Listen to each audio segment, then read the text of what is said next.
Avec nous dans ce Smart Ideas, Céline Ma, la cofondatrice de Love for Livre. Bonjour, bienvenue. Vous êtes engagée pour les droits des femmes depuis longtemps, présidente de ONU Femmes France, et vous avez donc créé Love for Livre. C'est quoi ? Alors, Love for Livre, bonjour à vous Thomas, c'est une start-up sociale, à mission sociale, qui va aider des gens à se développer professionnellement ou personnellement via les livres, les émotions et les sciences cognitives. Comment ça marche ? Alors, c'est très concret. En fait, on fait des ateliers de bibliothérapie. La bibliothérapie a été inventée par une femme extraordinaire qui s'appelle Sadie Peterson Delaney. Oui. Elle est en 1920 aux États-Unis, en Alabama. Et elle soigne en fait les soldats qui reviennent du front de la Première Guerre mondiale. Elle est bibliothécaire. Et elle s'aperçoit qu'en leur lisant certains textes, ça les aide. Donc nous, on a repris cette méthode. Ça dure 1 heure, 2 heures. On mélange des choix de textes littéraires, romans, fiction, théâtre, très choisis en fonction d'une problématique. Et on les mélange avec des neurosciences et des émotions, puisque l'idée, c'est aussi d'appréhender la lecture à travers les émotions. Oui, donc il y a cette dimension des sciences cognitives. Quel rôle elle joue dans le processus que vous proposez en fait ? C'est fondamental. D'abord, elle joue 2 rôles. Le premier, c'est quand on lit, on développe ce qu'on appelle sa capacité cognitive. Ouais. Mémoire, attention, capacité de perception, empathie. Voilà une qualité dont on a besoin aujourd'hui. Donc l'empathie, comment réagir avec son environnement, ça c'est le premier volet.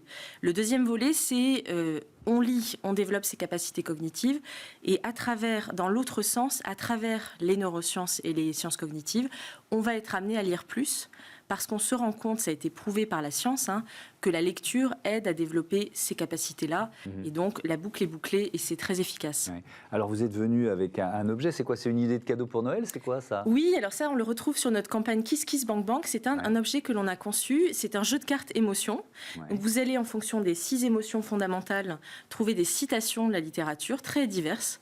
Et vous pouvez à la fois vous en inspirer, ou vous pouvez découvrir l'auteur ou le livre si vous jouez avec votre famille ou vos enfants.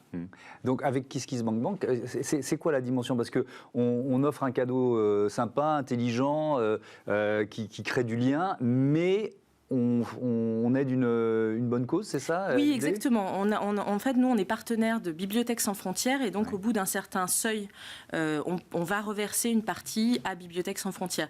Et ce qui est important, c'est que notre angle, c'est vraiment ce qu'on appelle l'edutainment, c'est-à-dire qu'en lisant, en ayant du plaisir, on apprend. Et quand on apprend avec de la joie et du plaisir, on apprend mieux, on fixe mieux la mémoire et ça change véritablement notre comportement.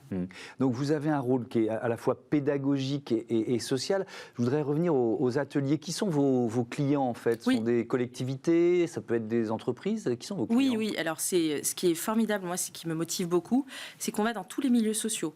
Donc nos clients peuvent être des collectivités locales. Donc on travaille là en Meurthe-et-Moselle et on travaille pour des citoyens, quartiers prioritaires de la ville ou centres d'accueil de réfugiés. Avec la même méthode. On travaille pour des enfants, des adultes. On peut travailler en EHPAD, donc des centres qui accueillent des personnes âgées.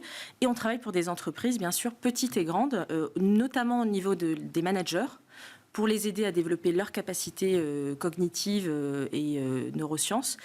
Mais ça peut être aussi au niveau des personnes dans l'entreprise. N'importe qui, en fait, peut bénéficier de cette méthode. Oui. Et moi, ça me plaît beaucoup, parce que je trouve que quand on fait du conseil et c'est une forme de conseil, on accompagne toutes sortes de gens. On se rend compte d'une chose très frappante, c'est qu'en fait, les questions qui traversent les gens sont toutes à peu près les mêmes. Quel que soit son milieu. Que vais-je devenir ? Que vont devenir mes enfants ? Comment je m'adapte à cette crise sans précédent qu'est celle du Covid ? Et ça, c'est quelque chose qui montre que l'humanité, finalement, elle a plus de dénominateurs communs que de différences. Et ben voilà un joli message pour terminer cette émission. Merci beaucoup Céline Ma, bon vent à Love for Livre. À bientôt sur Bismart. Voilà, c'est la fin de cette émission. Merci à toutes et à tous de votre fidélité à la chaîne des audacieuses et des audacieux. Je vous dis à demain pour un nouveau numéro de Smart Impact.